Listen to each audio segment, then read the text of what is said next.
I'm just going to start dumping into passive income things. But that's not everybody's reality. That wasn't my reality. So for me, it would look like I need to be bringing in at least a consistent $25,000 a month on the active income side in order to start investing in the passive income side, just because that's going to make sure all my bills are paid.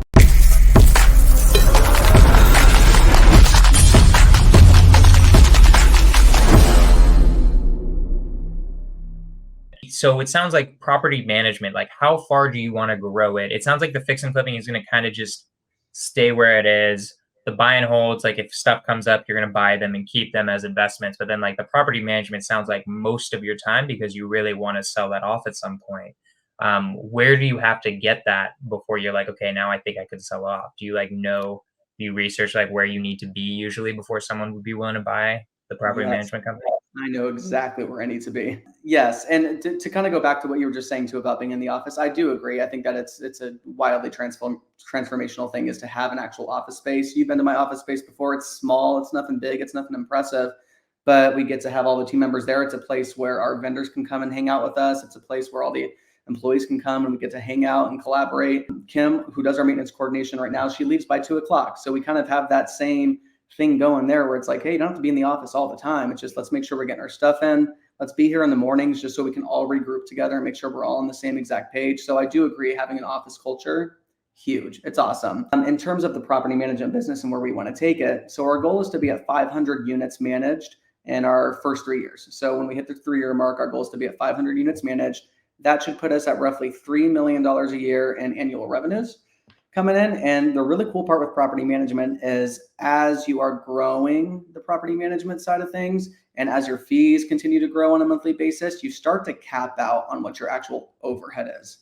Because there are a lot of things that are tedious tasks, administrative tasks that we can hire a VA for. And then we just have our solid core group of property managers where we have Drew, my partner, we have eventually 1 or 2 or 3 other property managers that make 50 to 60K a year, and they're able to manage the majority of everything else that happens. You don't necessarily need all the individualized roles because you can really start to systemize it. So you start to cap out at a certain point too. So a lot of that starts to become profit margins, which is great. Private equity in companies like Vacas, MYND, the really, really big brand name property management companies out there that are very tech focused as well, they get really interested in companies when they start to hit the $2 million a year in revenue mark. And you're seeing on average about a 7x multiple on that revenue mark for selling off the business. So if we can get the business to $2 million a year in revenue, we can essentially sell the business for $14 million, which is really cool. So if we're still in that period of growth and scaling and all that kind of stuff when it comes to property management, why stop? Right? So do we hate our lives or can we keep going is the way that I kind of think about it. If we hate our lives, let's sell it off right now. If we don't, we're getting great cash flow coming in. Let's continue to scale it, because once we hit $3 million in revenue or 4 million or 5 million, multiplying that by 7, I mean, it's crazy to think about. Yeah, no, I really like it too because it's just such a consistent business, like where it's like with those contracts, right? Those are the best types of businesses to start. Right. I mean, with my CR, the ones where it's like you're not bound by a contract, but even the ones where they're paying monthly, that's such a better business in some ways than the wholesaling, even if the wholesaling brings in way more money. Right. It's still just better because you just know how much you're going to get paid a month. Like generally, you're like pretty damn sure you're going to get however much you're bringing in. Right. So that's how I sort of focus on everything in life too. When it comes to any form of us doing these businesses, right? It's that on the property management side. I like that. I've never been the person that chases big checks. Do I like getting a big check once in a while? Absolutely, we all do. But I do always look at what the long term is going to be. That's why I try to hold as many properties as possible. And everything I flip, I don't really live off of anything that I ever flip. I try to put those back towards the houses that I do own. Because my goal is, and most investors are going to hate me for saying this, is like literally let's get the houses paid off as quickly as possible. Most people are like, no, just depreciate it and let it pay down over 30 years. And I'm like, no, let's get it paid off as fast as possible. The amount of leverage you get when you have paid off assets, when something's vacant, you don't have a $2,000 payment, you're just not getting as much cash flow, and your cash flow is way higher. Like you have so much more opportunity if you just choose to take the money that you're flipping, the big chunks that you're making or wholesaling, just put it towards paying off the houses. You can expedite this free lifestyle that everybody wants to have when it comes to passive investments, because you're increasing your cash flow on a monthly basis almost if you're just continually paying it down. I like it. I like it a lot. Yeah. I mean, I chase big checks. I'm not gonna lie. I'm that guy. I love the 100K checks, but I totally get that it's a lot more when you have enough buy and holds where it's like where it's like that consistency, and also the property management where you have that consistency. It totally makes sense. I think it's way smarter, to be honest, than what I'm doing. But I do love big checks, so I'll just be that. Because I put myself in both situations too, where I'm like, cool, I got these rental properties. And we went through a lot of pain over the past year or two because we held too many rental properties, and the plumbing would go bad at a house, then the electric would go bad at that other house. And then this tenant moved out and thrashed the house. And then like all these problems started happening. I'm like, man, I could really use some big checks right now to just really wipe this stuff out, because now I'm really feeling the pain of this. So Yeah, you need to have a good balance of both. I truly believe that. I agree with you that you need both, because the wholesaling, a lot of it is to buy more houses. That's how it is in my head, right? I'm not really paying down the houses any quicker, right? In my head, like if I'm getting sub twos at 3 or 4%, I'm going to keep those, right?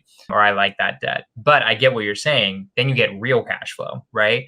I call most of my rentals honestly fake cash flow, where it's like, okay, I'll get like $300 on one of my rentals. But then 1 or 2 years later, when the tenant moves out, it's like, oh, there's a $6,000 of work that needs to be done. Well, there goes most of or all of the cash flow. Exactly. What the hell was, like, what was the point of all? Just like, cool, I don't want to pay taxes on all the bigger checks that I'm making, so I'm gonna hold on to. That's how it has to, like, truly for buy and hold investors, like what people need to understand, because people think that they're just gonna buy and hold properties and they're gonna live free on the beach and do whatever they want, and that's not the case. It's gonna take you a long time to get to that point. So look at making money in both areas.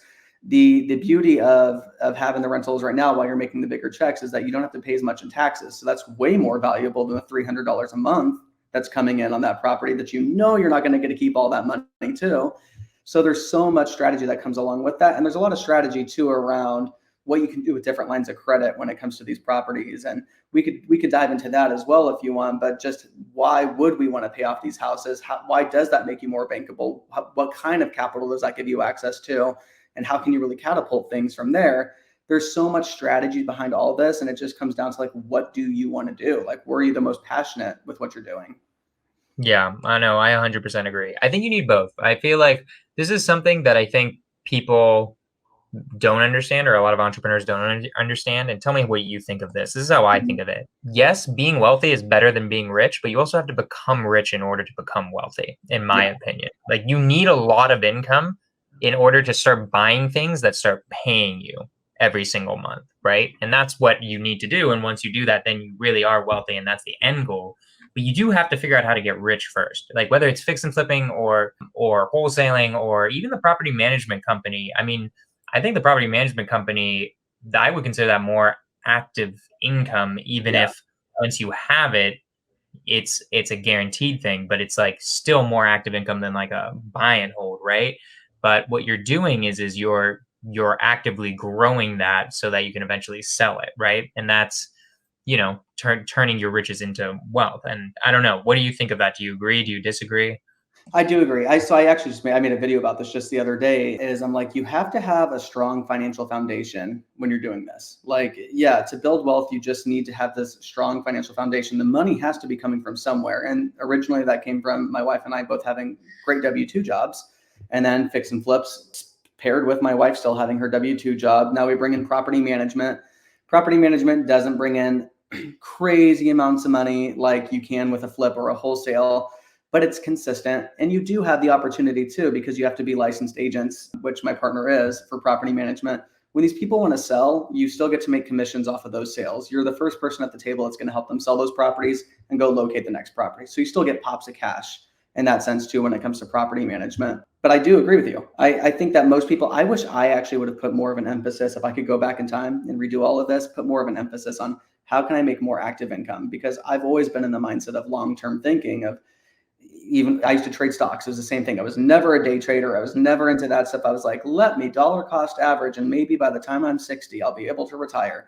So I've always just had this long-term way of thinking and never chased the quick cash by any means. I wish I had focused more on that though in the beginning of time, because that's a muscle that I'd love to be able to build up more, so I could figure out, okay, I got to make 50K in 2 weeks. Let me go make 50K in 2 weeks. And whereas right now I'm like, I have all these things in the fire, but I'm not getting those quick pops as much as I'd like, as you are.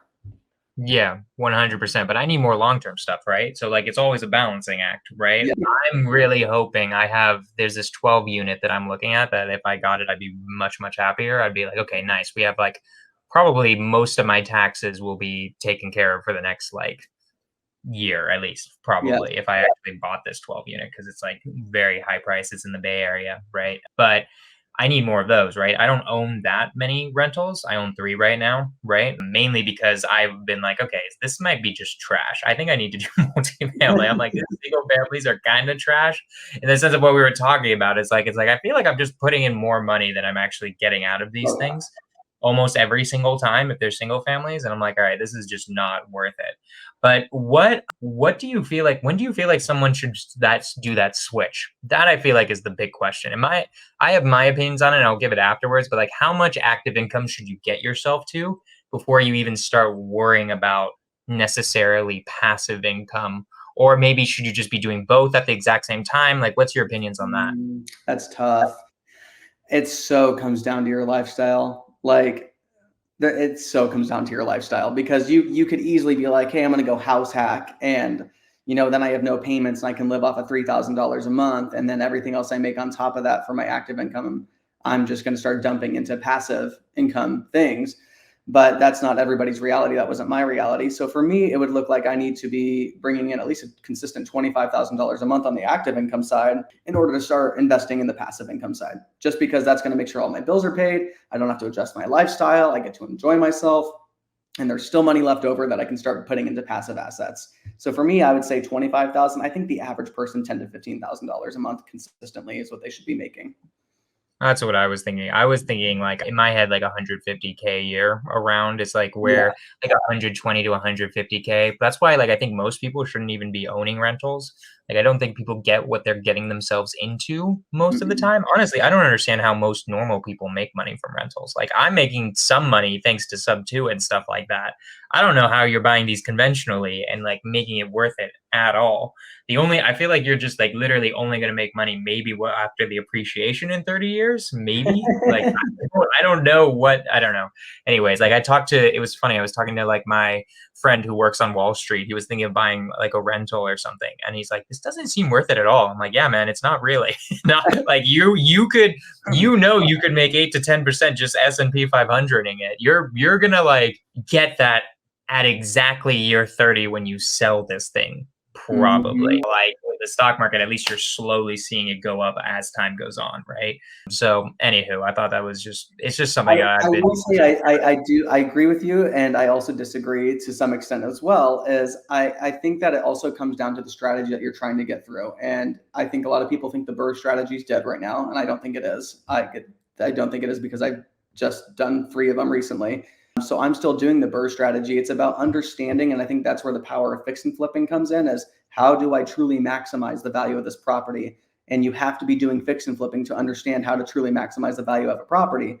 Like I've had houses where I've added 500 square feet to them, and it took no time and no effort because it was already existing there, and it just wasn't on the county assessor, and it just hadn't gone through the state, and immediately way more value. So there's a lot of strategy behind that as well. And it comes down to how you're acquiring the properties too. Not everything should be a DSCR loan. I'm now moving all of my properties over to lines of credit. So that way I no longer have mortgages on them. I have just a line of credit on them. So it gives me way more access to capital. When I'm making payments or extra payments to those properties, I immediately have access to that capital again. So I can really expedite all of this stuff. And I'm compounding the pay down on those properties as well. So I'm getting closer to that cash flow. I have 15 properties. It's not like I'm this crazy, huge buying holder, but 15 properties in today's market in Arizona, with how I have them set up and the tenants that I have in place in those. When I get all those paid down in the next 3 years is my goal. That'll be $50,000 a month just in those rental properties alone. And I'll have access to about $6 million of lines of credit just through those properties alone. You're kind of unstoppable at that point in time on what you can go and do in the real estate space. So wait, let's talk a little bit about that because I haven't heard that much about that strategy.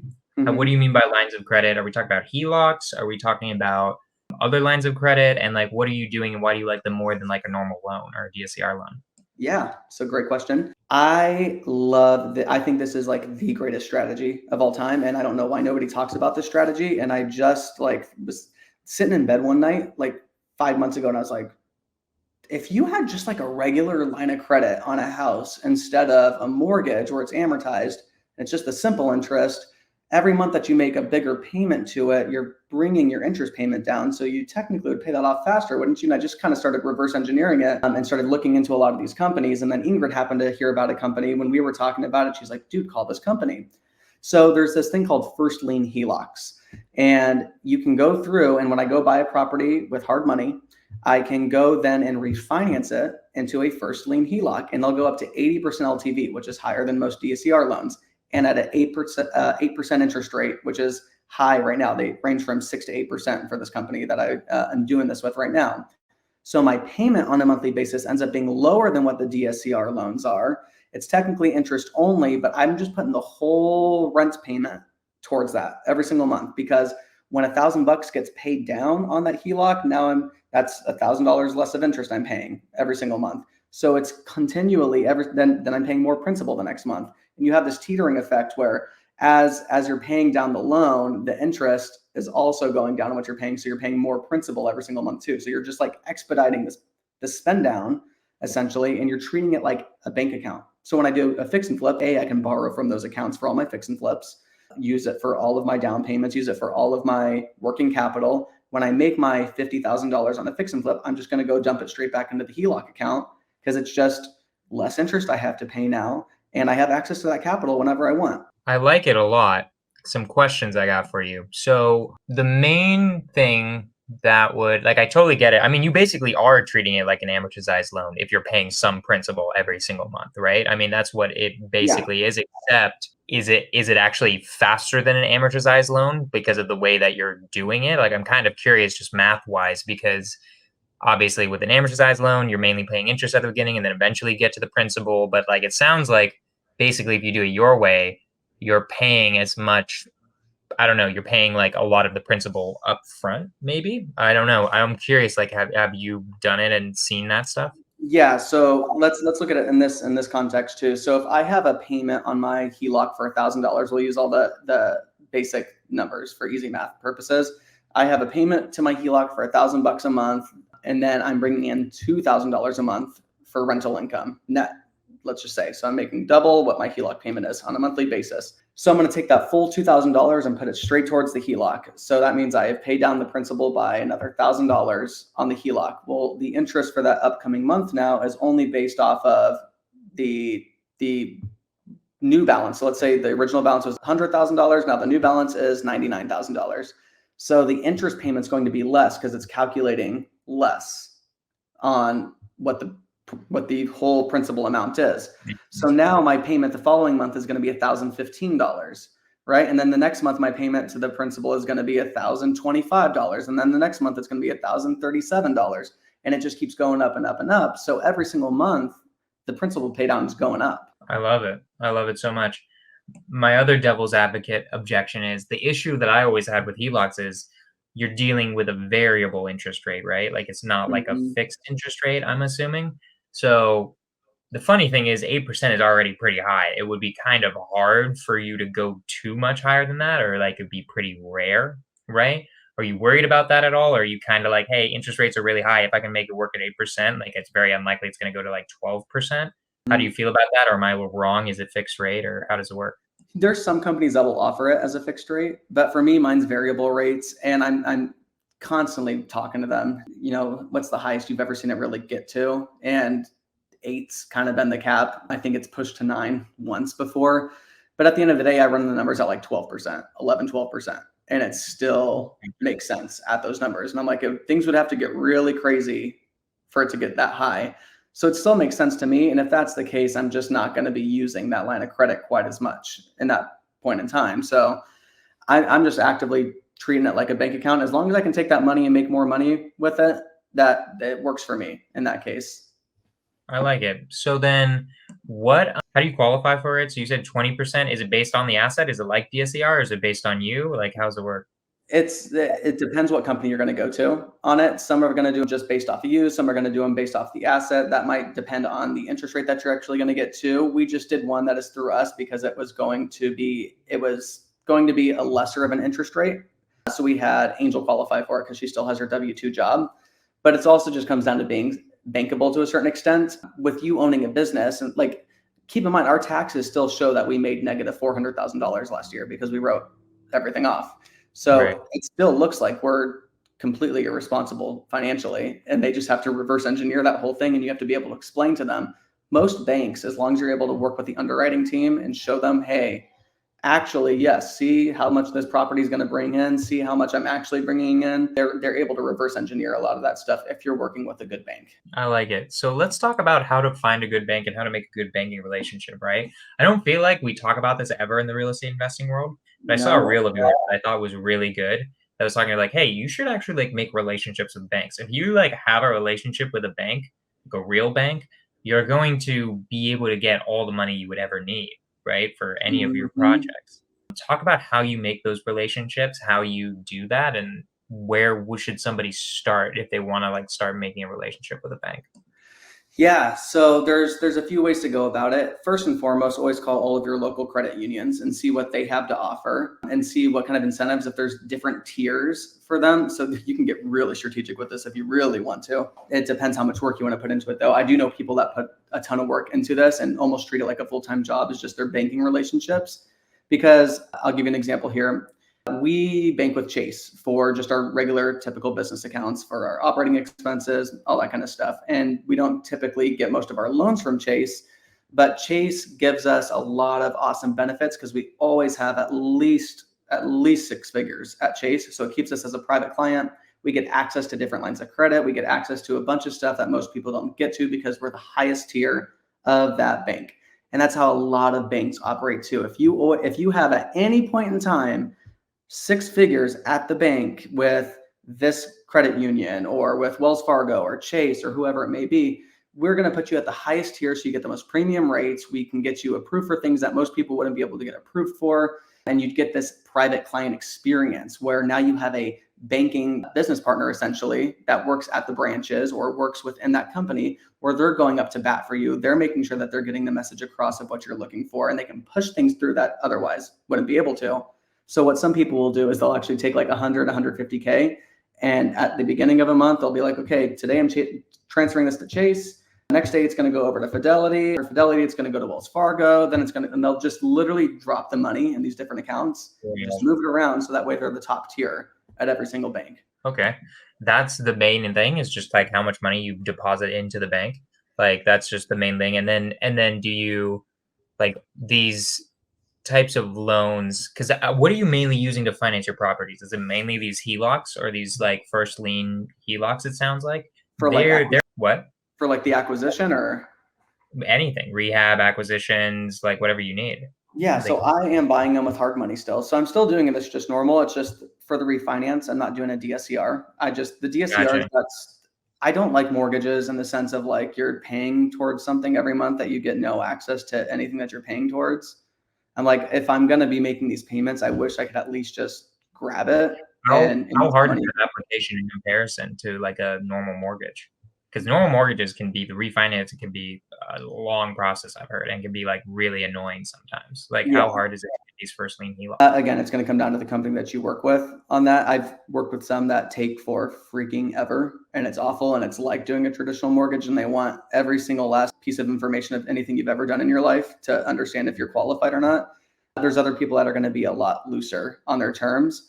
The biggest thing is if you find a bank that's going to give you great terms, that is going to be willing to work with you, that's going to be willing to look at your P&Ls or balance sheets if you're a real estate investor like myself, where it looks like you lose money, it's great to just continue on with that relationship, even if it's a little bit more laborious on the front end, where it's just this difficult thing. Because once you get through the gate, like the gate's open now, like you made it in. So now they know who you are. They can continually just work with you so you can start repeating the process.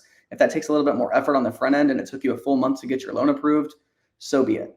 Because at the end of the day, you have the reward of, okay, cool, now I have this really cool loan product that is really going to skyrocket everything else. Because now that you have a HELOC on that property, let's say I pay off that house and it takes me a year, that one house that I'm putting a HELOC on, it takes me a year because I do fix and flips. I throw all my fix and flips on there, and cool, it's a free and clear house. Now I have access to 80% loan to value. That's $400,000 for a $500,000 house. I can go buy another house for $400,000, all cash with that HELOC.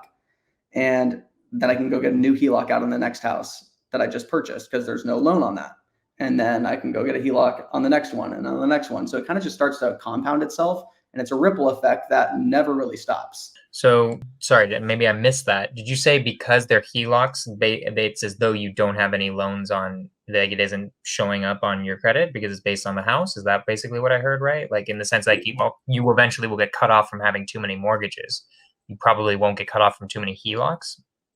Correct. Yeah. Right? So the bank loves a free and clear asset, right? So the banks will always give you money if you have a free and clear house and they get to be first position. Like that's prime lending right there. Like they don't hardly have to qualify you for anything, if at all. So if I have one house, house A, and I pay that house off and I have a HELOC on it, the first lien HELOC, and again, it's $500,000 house, 80% LTV, that's $400,000. I can take that line of credit, that $400,000, and go purchase the next house with it. That's worth, let's say it's the same exact deal, $500,000 house that I'm buying undervalued for $400,000. And it's rent ready to go. I don't think that's too hard to find those types of deals, especially in today's market. So if I'm taking my HELOC on house A to go buy house B, and I close on house B, I never got debt out on house B. House A has the debt. So house B is technically free and clear. So I can go back to the bank and say, guys, I got this other free and clear house. Can you give me a line? Do you feel like things like that more than like when you're just purchasing the house? That's like so interesting to me because it's basically the same thing. Like why would they like it more when you have a free and clear house and get a HELOC on it than if you go purchase the house and then have to pre-qualify and then use them to purchase the house? They like the HELOC route more? You already own it. So you don't have to qualify to purchase it. You're just refinancing or getting a line of credit, which doesn't mean that you have to be using that line of credit at that time. Like when you get a mortgage, you're taking all the money out right there. It's the debt that's in place. Can that debt be serviced? Here, it's backed by the asset. You're not taking any of that money out essentially right from the start because it's a line of credit. You use it as you need it. So you're continually building up these lines of credit. Gotcha. So it's almost like I get it. I see the point too. And also what's cool about that is like, if you don't want to purchase a new house and you want to use all the money for something else, you can, right? And that's pretty awesome. You live out of the HELOC now. So it's like, oh shit, man, I had this big expense come up. Cool. Just slap it on the HELOC because the house is going to continue to pay it down. Like I don't have to come out of pocket for that anymore. And now I'm buying everything with debt. It's never buying anything with my own earned income. I like it. I like it a lot. And then all of your offers are cash offers. Every single offer is a cash offer. So, Zach keeps out here locally. This is what he does. And this is how he's able to scale so fast because he has like 80 of these things on his houses to where he's just like, oh yeah, you need 10 million bucks. Let me stroke a check for 10 million bucks because I got the freaking HELOCs available to me and I can use it. You can literally go to an ATM and pull out cash with a HELOC. Like it's just money essentially that you can use. Yeah, there's an interest rate that comes with it, but as long as you're using it to make more than what it's costing you, you're good. And you're going to be in a really good position. I like it a lot, man. Well, we're getting to the end of the podcast. That was fascinating. That was a good lesson for me and like very interesting about how like I'm like thinking to myself, I'm like, how could I do that? I've been buying everything sub 2 in seller financing, so I can't really do that right now. But I got one more for you though, real quickly on those the creative deals before we just jump off because this is a game changer too, and this is why I think the most valuable deal you can ever do is a seller finance deal with a banking relationship. So when you do a seller finance deal, straight seller finance, try to always add in there a substitution of collateral clause or just say, hey, Mr. Seller, I'm going to pay you $800 a month, or I'll pay you $1,000 a month or $1,500 a month if you allow my LLC to pay you directly instead. So instead of me backing this by the asset, I'm going to back it by an LLC instead. And the reason why you do that is because now you have this seller financed house and you don't have a note secured by the deed of trust, which is what a seller finance note typically is. It's secured to the house. You have it secured to your LLC. So now the house is free and clear from what the bank is going to look at. It looks to be free and clear. So you can go get that line of credit right there from the start. So one seller finance deal can literally fund you an infinite amount of deals for the rest of your life. You never have to raise private money. You never have to do anything ever again. How would you talk to a seller where they'd be willing to do that, right? Because that's much less secure for them than a normal seller financing deal. Because now they're basing it off your business, right? they are basing it off the business, but you have to be able to build your own credibility. But the way that I do it is I go, hey, Mr. Seller, I can pay you $800 a month, backing this by the house, and I try to understand what their needs are. They need $1,500 a month. The most I can pay you is $800 a month. Or if you allow my business to just pay you directly instead, I'll pay you $2,000 a month. Which one would you be open-minded to? And they're like, I want $2,000 a month. And I'm like, cool. It's still at 0% interest. I still don't talk about the terms of it. It's still a 30-year note. Like, I don't break that down. I just only talk about how much money it is. And I let them pick, you want $800 or $2,000? They're like, $2,000. I'm like, right on, dude.